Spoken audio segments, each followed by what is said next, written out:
So yan, mag tayo ngayon, gawa tayo ng tutorial na mag tester ng kapasitor. Dahil meron tayong subscriber na hindi marunong mag test, so gagawa tayong tutorial. Unahin natin gamit ng pag-tester itong analog muna. At dito talaga ako nahirapan din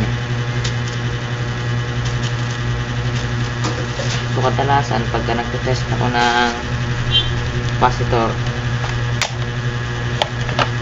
1K talaga yung gamit ko. Yan, ito yan, 0 na yan. Yan, itong 1K talaga na settings ng kadalasan kong gamit. Nga lang yung iba hindi marunong magtingin. Ayan, so dito kayo babase. Pagka umabot hanggang dito yung 1.5 na capacitor, pag umabot yung palo dyan o kaya dito, good pa yon. Pero pag halimbawa halos hindi na gumalaw, tara na yun. O kaya pag nakagumalaw siya, sakto yung palo pero hindi na bumalik, sira na rin yun. Una mo natin test ng luma. Yan, 1.5 din yan. Yan, 1.5. Nga lang, ang gamit ko nakapekto din sa reading ngayon, no? So ay mag-gloves.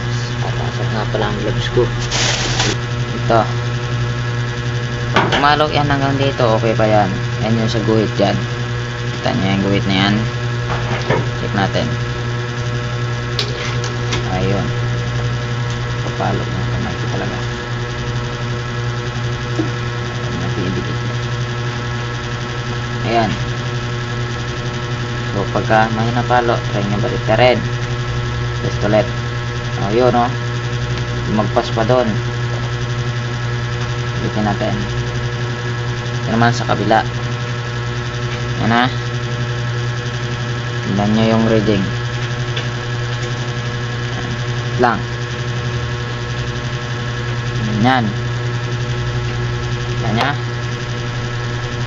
good pa yung capacitor na to. Ito luma na to Ayan, wala nang bilitan, no? Pero good pa siya. Ito naman natin test itong, meron talagang main settings ng tester ko na to sa capacitor. Ngayon titignan natin. Ano ang problema, may reading din sa kamay. Pero bago ko gamitin yan, kailangan maiset muna natin sa 0 to.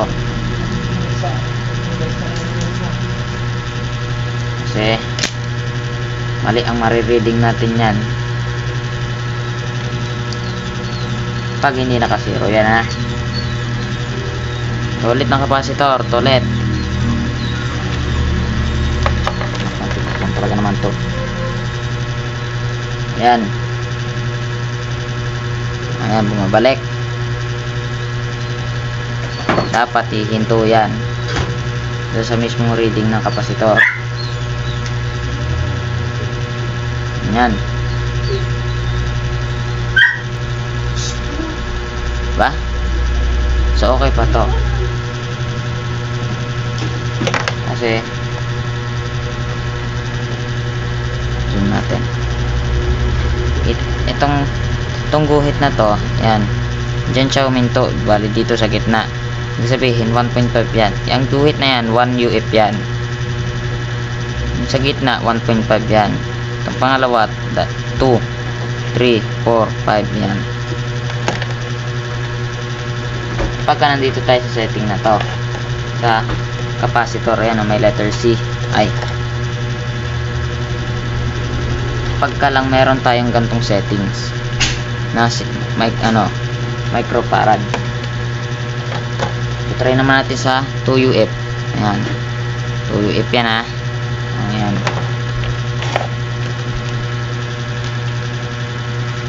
pagdating naman sa 2UF, dapat hihinto yan dito sa pangalawang guhit. Lapit natin. Test ko. Ayan. Ayun, bumabalik. Wala ko din na bumabalik. Ayan.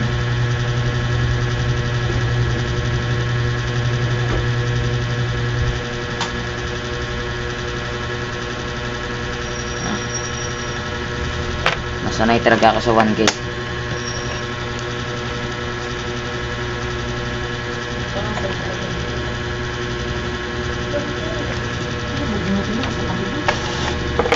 So 1K settings tayo ah.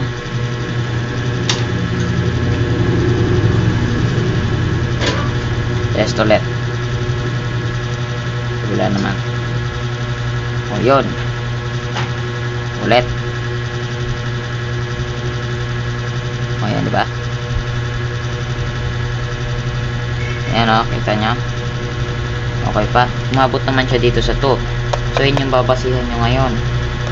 Yang number na yun 2, 4, 6, 8, 10. Dito siya pumalo. Ibig sabihin okay pa to. Siyempre bago to. Ngayon dito naman tayo sa digital. Ayan. On natin. Ayan.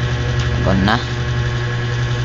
Pagka may auto yung tester nyo, ma-manual settings nyo yan. Kasi hindi lalabas yung mismo capacitance. Magiging kilo ohms ang lalabas yan.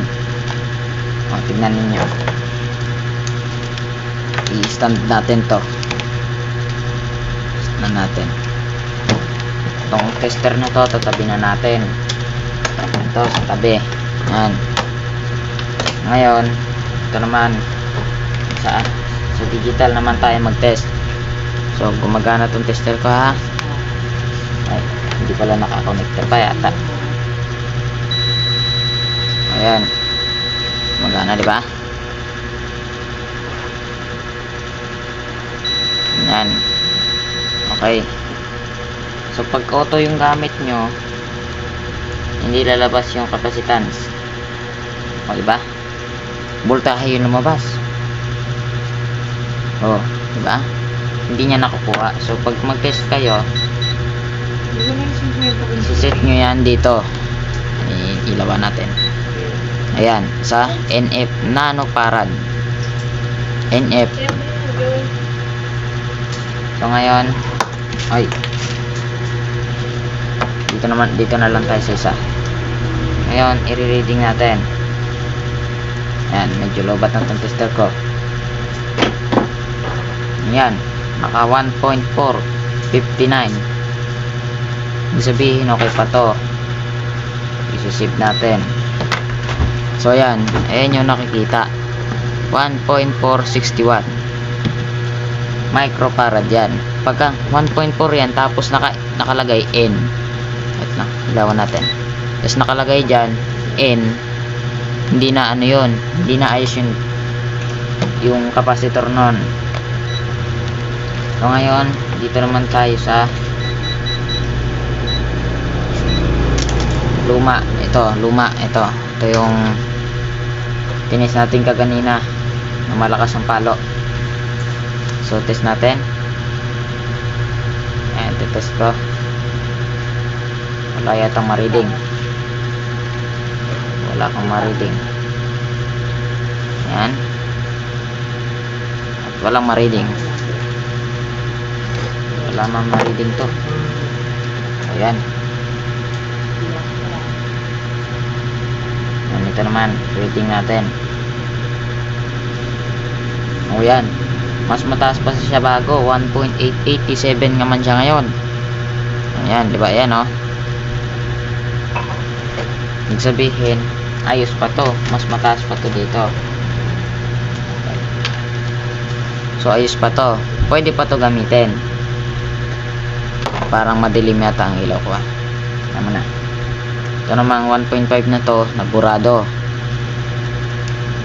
Isa pa. Ayan. O yan, 1.451. Bago na yan. Pero mababa. Pero medyo mababa. Pero okay pa yan kasi 1.4 po naman eh. Dito naman tayo sa 2UF. Yan. Ba't volta yan lumabas? Yan, dito tayo sa nanofarad.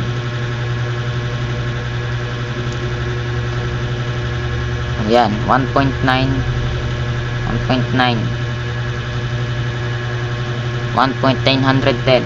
Sabihin okay pa to. 1.9 yung kanyang normal capacitance ay 2. Yan, nakalagay 2. Meron pa tayong nare-reading na 1.909. Sabihin okay pa to. Kung magte-test kayo ng capacitor, mas magandang digital na kasi direkta niya nang sasabihin yung laman ng capacitor na to. Capacitor na tinetest nyo. Halimbawa, ang nakatest nyo na lang ay halimbawa, yan. Sabihin natin ganyan. Pagka ganito, sabihin open na yung capacitor. Ako siya, no? Kahit wala naka-ano, no? Nare-reading. Sabihin natin ganyan na lang yung reading niya. Sabihin, sira na yung capacitor.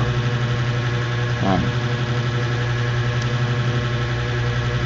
Sira na yung capacitor niyan. Basta NF yung lumabas. Diba? 900 NF. Parang katumbas na lang nun. 1.1 UF. Ayan. Yun na lang yung katumbas niya. Pero kung ito naman yung gagamitin nyo, medyo mas mahirap kasi. Pero ang pagbabasa nyo lang naman yan yung palo. Pag ganyan-ganyan siya, mabot lang siya dyan sa gitna ng itong guhit na to.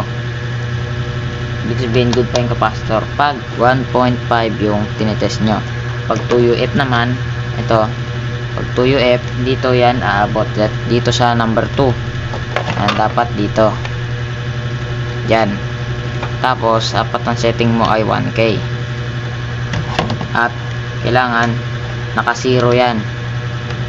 Pagka tinest mo yung palo nya, dapat eksaktong 0. Ayan, 0 dapat, para hindi ka malilito. Mamaya naka ano pala yung andito pala yung ano ba yan, yung needle ng yung pointer ng analog nandito lang, mabot sa 5. Eh di mali rin yung reading na makukuha mo. Ayan, at namatay na yung tester ko. Lubat na. Naktan tipaklong ngayon ka pa na lobat.